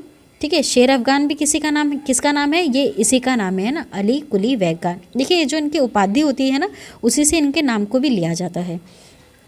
अब इसकी मृत्यु के बाद क्या होता है? अब ये विधवा हो जाती है। कौन? नूरजहाँ, है ना, ये महरुनिसा, ये विधवा हो जाती है। तो ये आती है कहाँ? ये जो जहांगीर की जो माता जी है ना, जहांगीर की जो मम्मी है ना, सलीमा बेगम, इनकी सेवा के लिए आ जाती है। ठीक है, इसको याद रखिएगा, थोड़ा कन्फ्यूज़न होता है यहाँ पर, है ना। ये यहाँ पर इनके दरबार में आती है, इनकी मम्मी है ना, जहांगीर की मम्मी की सेवा के लिए ये इनके दरबार में आ जाती है। सर्वप्रथम जहांगीर ने नवरोज़ त्यौहार, ठीक है, नवरोज़ त्यौहार बार बार बीच में आएगा, तो ये त्यौहार कहाँ से लिया गया है? यह त्यौहार पारसियों से लिया गया है। के अवसर पर महरुनिसा को देखा और उसके सौंदर्य पर ये मुग्ध होकर जहांगीर ने मई 1611 ईस्वी में उससे विवाह कर लिया। विवाह के पश्चात जहांगीर ने उसे नूर महल एवं नूरजहाँ की उपाधि प्रदान की होती है। ठीक है, नूरजहाँ इनको पहले नहीं बोलते हैं, पहले इनका नाम महरुनिसा होता है। ठीक है, लेकिन शादी करने के बाद इनको कौन सी उपाधि दे देते हैं? ये नूरजहाँ। नूरजहाँ मतलब कि बहुत ही पूरे जहाँ में सबसे ज़्यादा नूर, सबसे ज़्यादा खूबसूरत, है ना। नूरजहाँ के सम्मान में जहांगीर ने चांदी के सिक्के जारी करवाए होते हैं। जहांगीर ने गियास बेग को शाही दीवान बनाया एवं गियास बेग कौन है? ये इनके पिताजी हैं। ठीक है, किसके? नूरजहाँ के, ज़रूर याद रखिएगा। एवं इत्माद उद दौला की उपाधि ने दी। जहांगीर के शासनकाल में ईरानियों को उच्च पद प्राप्त हुए। क्यों हुए ईरानियों को उच्च पद प्राप्त? क्योंकि जो महरुनिसा हैं ये गियास बेग की पुत्री हैं और गियास बेग एक ईरानी हैं। ठीक है, लाडली बेगम शेर अफगान एवं महरुनिसा की पुत्री थी। ठीक है, शेर अफगान एवं महरुनिसा की पुत्री थी। ठीक है, ये ज़रूर याद रखिएगा कि ये जो महरुनिसा थी, जो इनके पहले पति थे शेर अफगान, है ना, इनकी एक पुत्री भी थी, उनका नाम है लाडली बेगम। ठीक है, उनके बाद इनकी शादी किससे होती है? जहांगीर से होती है, लेकिन इससे पहले इनकी एक पुत्री भी होती है, वो होती है लाडली बेगम। जिसकी शादी जहांगीर के पुत्र शहरयार के साथ होती है। ठीक है, अब जहांगीर जो शादी करता है मेहरुनिसा से, उनके है ना, इससे शादी करके रखता है, लेकिन जो इसकी जो पहली बच्ची होती है मेहरुनिसा की, इसकी बेटी शादी करती है शहरयार से। ठीक है, शहरयार से, और ये किसका पुत्र होता है? जहांगीर का पुत्र होता है। एक तरफ से कि जो उसके मम्मी पापा है, लाडली के जो सास ससुर भी होते हैं, वो भी इसके माँ बाप ही होते हैं। ठीक है, लेकिन अलग अलग ये माता पिता से होते हैं। ठीक है, मतलब कि इनके जो पार्टनर्स होते हैं वो अलग होते हैं, बाकी बाद में तो जहांगीर और मेहरुनिसा तो शादी कर ही लेते हैं। नूरजहाँ की माँ असमत बेगम ने गुलाब से इत्र निकालने की विधि खोज ली थी। महावत खां ने झेलम नदी के तट पर 1626 ईस्वी में जहांगीर, नूरजहाँ एवं उसके भाई आसफ खां को बंदी बना लिया होता है। कौन बंदी बना लेता है इनको? महावत खां। ठीक है, महावत खां, ये इन्हीं के बीच में होता है एक, ये इनको बंदी बना लेता है।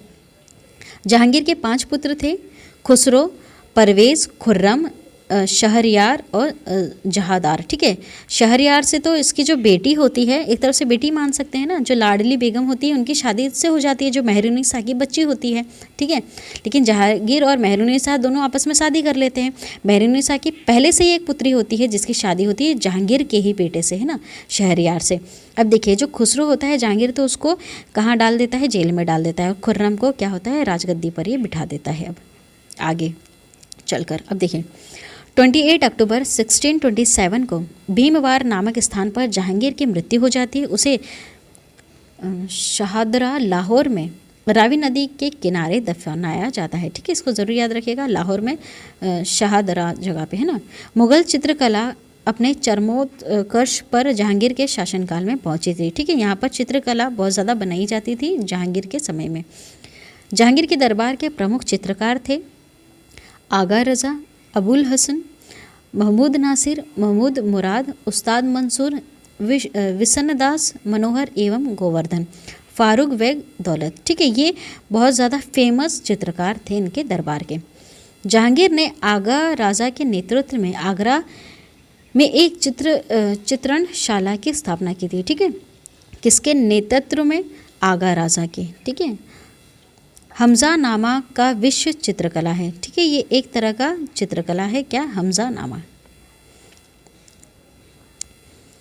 उस्ताद मंसूर एवं अबुल हसन को जहांगीर ने नादिर उल उस एवं नादिरुज़्ज़मा की उपाधि प्रदान की होती है। ठीक है, ये क्वेश्चंस बनते हैं कि उस्ताद मंसूर को कौन सी उपाधि दी गई है, तो वो है नादिर अल उस, और अबुल हसन को दी गई है उपाधि नादिरुज़्ज़मा। ठीक है, इसने संस्कृत के कवि जगन्नाथ को पंडित राज की उपाधि दी है। ठीक है, ये उपाधियों में से तो क्वेश्चन पूछे ही जाते हैं। जहांगीर ने अपनी आत्मकथा में लिखा है कि कोई भी चित्र, चाहे वह किसी मृत व्यक्ति या जीवित व्यक्ति द्वारा बनाया गया हो, मैं देखते ही तुरंत बता सकता हूँ कि यह किस चित्रकार की कृति है। ठीक है, ये इतना समझते थे चित्रकला को कि ये ऐसे ही पहचान जाते। यदि किसी चेहरे पर आँख किसी एक चित्रकार ने, वह किसी और ने बनाई हो, तो भी यह जान लेता हूँ कि आँख किसने और वह किसने बनाई है। ठीक है, छोटे छोटे पार्ट को भी आइडेंटिफाई कर सकते थे कि किसने बनाया है। कौन? जहांगीर। जहांगीर के समय में चित्रकला का स्वर्णकाल कहा जाता है। इत्माद उद दौला का मकबरा 1626 ईस्वी को नूरजहाँ बेगम ने बनवाया था। ठीक है, इत्माद उद दौला कौन है? अच्छे खासे चित्रकार हैं। मुगल कालीन वास्तुकला के अंतर्गत निर्मित यह प्रथम ऐसी स्मारक है जो पूर्ण रूप से बेदाग सफ़ेद संगमरमर से निर्मित है। सर्वप्रथम इसी इमारत में पित्रा दुरा नामक जड़ाऊ काम किया गया है। ठीक है, कौन सा काम किया गया है? पित्रा दारू नामक जड़ाऊ काम। अशोक के कौशाम्बी स्तंभ वर्तमान में प्रयाग पर समुद्रगुप्त की प्रयाग प्रस्थित तथा जहांगीर का लेख उत्कीर्ण है। ठीक है, कहाँ पर? अशोक के कौशाम्बी स्तंभ पर। ठीक है, जो वर्तमान में कहाँ है? प्रयाग में है। वहाँ उस पर समुद्रगुप्त के प्रयाग प्रस्थि और जहांगीर के लेख वहाँ पर लिखे हुए हैं। ठीक है, अशोक के स्तंभ में। अब देखिए, जहांगीर के मकबरा का निर्माण नूरजहां ने करवाया था। किसने? नूरजहां ने करवाया था जहांगीर के मकबरा का निर्माण। जहांगीर के शासनकाल में कैरन हॉकिंस, प्रथम अंग्रेज sir Thomas Roe, William Fitch एवं एडवर्ड टेरी जैसे यूरोपीय यात्री आए थे, है ना। ये बहुत ज़्यादा इंपॉर्टेंट है, क्वेश्चन आता है, क्योंकि यहाँ से इसके बाद कौन सी सत्ता आएगी? ब्रिटिश सत्ता आएगी, वो भी हमें पढ़ना है। तो आपको ये समझना होगा कि ये किसके शासनकाल में आए थे। ये जहांगीर के शासनकाल में ये धीरे धीरे आने लग गए थे, है ना। इसलिए हम कहाँ तक पढ़ते हैं? सिर्फ हम पढ़ते हैं औरंगज़ेब तक, उसके बाद नहीं पढ़ते, क्योंकि उसके बाद तो शासन ऐसे ही धीरे धीरे जा रहा था अंग्रेज़ों के हाथों में। शाहजहाँ 1627 से 1657 ईस्वी तक। जहांगीर के बाद सिंहासन पर शाहजहाँ बैठता है, ठीक है। जहांगीर के बाद कौन आता है? शाहजहाँ। शाहजहाँ कौन होता है? ये खुर्रम ही होता है, ठीक है। इनका बेटा होता है खुर्रम। जोधपुर के शासक मोटा राजा उदय सिंह की पुत्री जगत गोसाई के गर्भ से, ठीक है। ये हिंदू होती है इनकी माता जी, है ना। 5 जनवरी 1592 ईस्वी को खुर्रम शाहजहाँ का जन्म लाहौर में हुआ होता है। 1612 ईस्वी में खुर्रम का विवाह आसफ खां की पुत्री अर्जुमंद बानो बेगम, है ना, ये बेगम है, बेगम से होता है, जिसे शाहजहाँ ने मल्लिका ए जमानी की उपाधि दी थी, ठीक है। किससे शादी होती है इनकी? नाम याद रखिएगा, अर्जुमंद बानो बेगम, है ना, ये बेगम लिखा है यहाँ पे, ठीक है। 7 जून 1631 ईस्वी को प्रसव पीड़ा के कारण उसकी मृत्यु हो जाती है, ठीक है। ये जो अर्जुमंद बेगम है, यही तो है मुमताज महल, ठीक है। इनका चौथा पुत्र होता, बच्चा होने ही वाला होता है, तो इनको कुछ प्रॉब्लम हो जाती है, जिसकी वजह से उनकी मृत्यु हो जाती है, ठीक है। और कहते कि इनकी 8वीं पत्नी होती है, ठीक है, ऐसा कहते हैं। 4 फरवरी 1628 ईस्वी को शाहजहाँ अकबरा में अबुल मुजफ्फर शहाबुद्दीन महमूद साहिब किरण ए सानी की उपाधि प्राप्त कर सिंहासन पर बैठ जाते हैं, ठीक है। तरह तरह की उपाधि लेते हैं ये और सिंहासन पर बैठते हैं, ठीक है। बहुत सारी उपाधियाँ धारण करते हैं अपने जीवन काल में। शाहजहाँ ने आसफ खां को वजीर पद एवं महावत खां को खानकाह की उपाधि प्रदान की। इसने नूरजहाँ को 2 लाख रुपए प्रतिवर्ष की पेंशन देकर लाहौर जाने दिया। यहाँ, ठीक है, देखिए नूरजहाँ कौन होती है? इनकी माताजी होती हैं, ठीक है। मतलब कि वैसे तो इनकी बहुत सारी पत्नियाँ होती है जहांगीर की, ठीक है। किसकी? जहांगीर की बहुत सारी होती है, लेकिन एक और पत्नी होती है नूरजहाँ, है ना। इन्हीं का ही राजपाट ज़्यादा चलता है। तो जो नूरजहाँ होती हैं, इनको 2 लाख रुपए पेंशन देता है प्रतिवर्ष। कौन? ये खुर्रम, ठीक है। खुर्रम कौन? शाहजहाँ खुर्रम। और क्या कहते हैं कि तुम लाहौर चले जाओ, जहाँ 1645 ईस्वी में इसकी क्या हो जाती है? मृत्यु हो जाती है। अपनी बेगम मुमताज़ महल की याद में शाहजहाँ ने ताजमहल का निर्माण आगरा में कराया होता है, ठीक है। इनकी वाइफ का क्या नाम होता है? ज़रूर याद रखिएगा, अर्जुमंद बानो बेगम, ठीक है। मृत्यु कैसे होती है? प्रसव पीड़ा की वजह से होती है, चौथे बच्चे को जन्म देते हुए हो जाती है, ठीक है। तो उनकी कब्र पर बनाया गया है ये ताजमहल। उस्ताद ईशा ने ताजमहल की रूपरेखा तैयार की होती है। किसने? उस्ताद ईशा ने, ठीक है। ताजमहल का निर्माण करने वाला मुख्य स्थापत्य कलाकार उस्ताद अहमद लाहौरी था, है ना। मयूर सिंहासन का निर्माण शाहजहाँ ने करवाया था, ठीक है। इंपॉर्टेंट पॉइंट है, याद रखिएगा। मयूर सिंहासन का निर्माण किसने करवाया था? शाहजहाँ ने। इसका मुख्य कलाकार बादशाह खां था, ठीक है। कौन था? बादशाह खां था। बादशाह के सिंहासन के पीछे पितरा दुरा के जड़ाव काम की एक श्रृंखला बनाई गई थी, जिससे पौराणिक यूनानी देवता आर्फियस को वीणा बजाते हुए चित्रित किया गया है। देखिए, ये जो एक कार्य होता है, मतलब डिज़ाइन करने का एक तरीका, ऐसा इनका कहना है, ठीक है। कुछ डिज़ाइन करने का एक तरीका चला करता था उस समय में, जिसे कहते हैं पितरा दुरा के जड़ाव काम, ठीक है, ऐसा कहते हैं उसको। एक उस आर्ट का नाम है, ठीक है। उसके तहत ये कुछ डिज़ाइन करते हैं और उसमें कुछ अच्छा बनाते हैं, ये जो दिखने में काफ़ी अट्रैक्टिव लगे। शाहजहाँ के शासनकाल को स्थापत्य कला का स्वर्ण युग कहा जाता है, ठीक है। देखिए, बहुत सारे स्वर्ण युग यहाँ पर कहा गए हैं, तो अब शाहजहाँ के शासनकाल को स्थापत्य कला का स्वर्ण युग कहा जाता है ना, इम्पोर्टेंट है। शाहजहाँ द्वारा बनाई गई प्रमुख इमारतें, देखिए कौन कौन सी इमारतें शाहजहाँ ने बनाई हैं, बहुत ज़्यादा इम्पोर्टेंट है। दिल्ली का लाल किला, दीवाने आम, दीवाने खास, दिल्ली का जामा मस्जिद, आगरा का मोती मस्जिद, ताजमहल एवं लाहौर, है ना, लाहौर लिखा, लाहौर किला स्थित शीश महल, ये सब किसने बनाया है? शाहजहां ने बनाया। बहुत ज़्यादा इम्पोर्टेंट है। हुमायूं के मकबरे को ताजमहल एवं पूर्ववर्ती माना जाता है। ठीक है, ये जो हुमायूं का जो मकबरा है ना, हुमायूं का जो मकबरा है वो दिखने में और ताजमहल दिखने में ज़्यादा डिफरेंस नहीं है, उनमें थोड़ा सा ऐसे कहते हैं कि एक जैसा है दिखने में, है ना।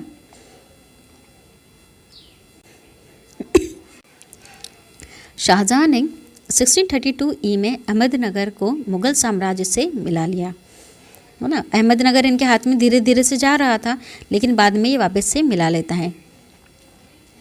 शाहजहां ने 1638 ईस्वी में अपनी राजधानी को आगरा से दिल्ली लाने के लिए यमुना नदी के दाहिने तट पर शाहजनाबाद की नींव डाली। ठीक है, शाहजनाबाद की इन्होंने वहाँ पर नींव डाली। ठीक है, मतलब एक नया नगर इन्होंने बसाया। आगरा की जामा मस्जिद का निर्माण शाहजहां की पुत्री जहां आरा ने करवाई। ठीक है, किसने करवाई थी?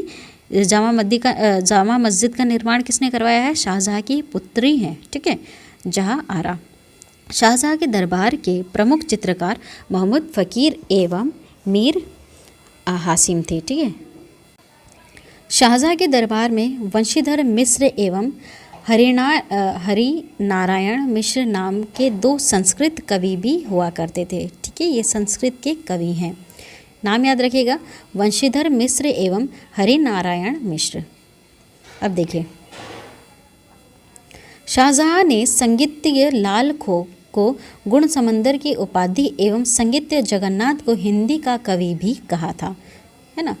महाकवि राय की उपाधि से सम्मानित इनको किया था। ठीक है, इनको अलग अलग की तरह की उपाधि दी जाती थी। जैसा ये अच्छा गाते थे, अच्छा लिखते थे, अच्छे कवि भी होते थे, तो इन सबको भी अलग अलग तरह की उपाधि दिया करते थे। शाहजहां के पुत्रों में दारा शिकोह सर्वाधिक विद्वान था। उसने भगवद गीता, योगवशिष्ठ उपनिषद एवं रामायण का अनुवाद फारसी में करवाया था। इसने सर ए अकबर महान रहस्य नाम से उपनिषदों का अनुवाद करवाया था। दारा शिकोह कादरी सिलसिले के मुल्ला शाह बख्शी का शिष्य था। देखिए, एक चीज़ यहाँ पर एक टर्निंग पॉइंट होगा। जो शाहजहां के जो पुत्र है, एक दारा शिकोह है और दूसरा है औरंगज़ेब। ये बहुत ज़्यादा महत्वपूर्ण है। दारा शिकोह ने जितने भी हिंदी धर्म के जो भी ग्रंथ थे, जैसे कहते हैं भगवद गीता, योग वशिष्ठ, उपनिषद, रामायण, है ना, इन सब का अनुवाद करवाया फारसी भाषा में। ये सब इन्होंने पढ़ रखे थे। और जो ये अकबर थे, जिन्होंने दिन इलाही धर्म की स्थापना की थी, जिसमें सारे धर्म को एक तरह से माना जाता था, तो ये जो दारा शिकोह थे ना, ये भी सारे धर्म को एक तरह से मानते थे ना, अकबर जैसे ही थे ये भी थोड़े बहुत, है ना। तो यहाँ पर टर्निंग पॉइंट ये है कि शाहजहां का जो पुत्र है औरंगज़ेब, अगर वो ना होता, उसके जगह अगर दारा शिकोह होता, तो मतलब कि आज के समय में और भी ज़्यादा प्रेम पूर्वक हिंदू और मुसलमान रहते, या फिर जितने भी धर्म के जो भी थे वो सब प्रेम पूर्वक रहते। लेकिन औरंगज़ेब की वजह से क्या होता है, सारे धर्मों के बीच में एक फूट डल जाती है। ठीक है, दारा शिकोह ये कोशिश थी इसकी, लेकिन ये सक्सेसफुल नहीं होती है। औरंगज़ेब थोड़ा सा पाखंडी टाइप होता है, तो उसको मरवा देता है। ठीक है, शाहजहां ने दिल्ली में एक कॉलेज का निर्माण एवं दाडल बका नामक कॉलेज की मरम्मत करवाई थी।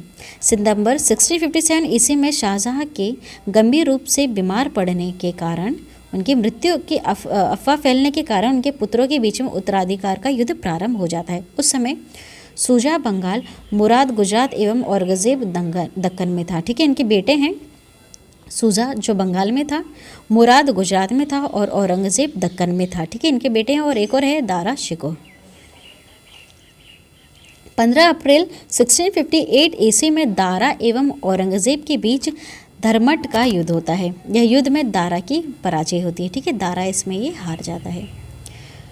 सुमागढ़ का युद्ध 29 मई 1658 ईस्वी को दारा एवं औरंगज़ेब के बीच होता है। इस युद्ध में भी दारा की हार हो जाती है। उत्तराधिकार का अंतिम युद्ध देवराय की घाटी, है ना, इसको ज़रूर याद रखिएगा। देवराय की घाटी ये कि अंतिम युद्ध होता है उत्तराधिकार के लिए, किनके बीच में? दारा और औरंगज़ेब के बीच में। मई 1659 को हुआ। इस युद्ध में दारा को पराजित होने के पर उसे इस्लाम धर्म की अवहेलना करने के अपराध में 30 अगस्त 1659 ईस्वी को हत्या कर दी जाती है। दारा शिकोह ने अपने निर्वासित जीवन अलवर राजस्थान में कंकवाड़ी किला में बिताया। ठीक है, इस किला का निर्माण जय सिंह द्वितीय ने किया था। देखिए इनके बीच में काफ़ी युद्ध हो रहा था कि कौन अब बनेगा राज के सिंहासन पे, कौन बैठेगा। तो यहाँ पर दारा शिकोह की मृत्यु हो जाती है और जो औरंगज़ेब होता है ये अपने सारे भाइयों में जीतकर राजगद्दी पर आकर बैठ जाता है, ठीक है। और इनको क्या बोलते हैं, दारा शिकोह को वो ये बोलता है कि तुम इस्लाम धर्म का क्या कर रहे थे, अवहेलना कर रहे थे, ठीक है। इस वजह से भी उसको मरवा दिया जाता है। शाह बुलंद Iqbal king of Lofty Fortune के रूप में दारा शिकोह जाना जाता है, ठीक है। इसको ज़रूर याद रखिएगा, इंपॉर्टेंट पॉइंट है। शाह बुलंद Iqbal king of Lofty Fortune के नाम से भी इनको जाना जाता है। 8 जून 1658 को औरंगज़ेब ने शाहजहाँ को बंदी बना लिया, ठीक है। औरंगज़ेब ने किसको बना लिया, शाहजहाँ को बंदी बना लिया। क्यों बंदी बनाया, इसके पीछे एक स्टोरी है कि जो शाहजहाँ था, है ना, इसने मुमताज़ महल बनवाया था। तो मुमताज़ महल बनवाने में इतने पैसे ख़त्म हो गए कि इनका कहना था कि शायद अब पैसे बिल्कुल भी ना बचे और कुछ भी इनके हाथ में नहीं आएगा। पूरे मतलब जितना भी पैसा था सब लग गया था महल बनवाने के चक्कर में, ठीक है। और औरंगज़ेब को वो चीज़ बिल्कुल पसंद नहीं आई कि मेरे लिए शायद कुछ ना छोड़ के जाए, इसलिए अपने पिताजी को ये बंदी बनवा लेता है। आगरा के किले में अपने कैदी जीवन के 8वें वर्ष अर्थात 22 जनवरी 1666 को 74 की अवस्था में शाहजहाँ की मृत्यु हो जाती है। देखिए 8 वर्ष तक इसको कैद करके रखता है ये अपने ही पिता को, और काफ़ी ज़्यादा प्रताड़ित भी करता है। अब औरंगज़ेब के बारे में हम पढ़ेंगे। ये बहुत ज़्यादा इंपॉर्टेंट है क्योंकि इससे रिलेटेड बहुत सारे क्वेश्चंस डायरेक्ट पूछे जाते हैं। औरंगज़ेब 1658 से 1707 ईस्वी तक इनका ये ड्यूरेशन रहता है। औरंगज़ेब का जन्म 24 अक्टूबर 1613 ईस्वी को दोहाद गुजरात नामक स्थान पर होता है। इन्हें जिंदा पीर भी कहा जाता है। क्वेश्चन आता है कि जिंदा पीर किसे कहते हैं, तो वो औरंगज़ेब को कहते हैं। औरंगज़ेब के बचपन का अधिकांश समय नूरजहाँ के पास बीता होता है। कौन होती है नूरजहाँ, ये इनकी दादी होती हैं, ठीक है, इसको याद रखिएगा। औरंगज़ेब बचपन में ज़्यादातर किनके पास रहते हैं, इनकी दादी के पास रहते हैं, है ना। नूरजहाँ किनकी वाइफ है, ये है जहांगीर की वाइफ। 18 मई 1637 को फारस के राजघराने की दिलरास बानो बेगम के साथ औरंगज़ेब का निकाह हो जाता है। आगरा पर कब्जा कर जल्दबाजी में औरंगज़ेब ने अपना राज्याभिषेक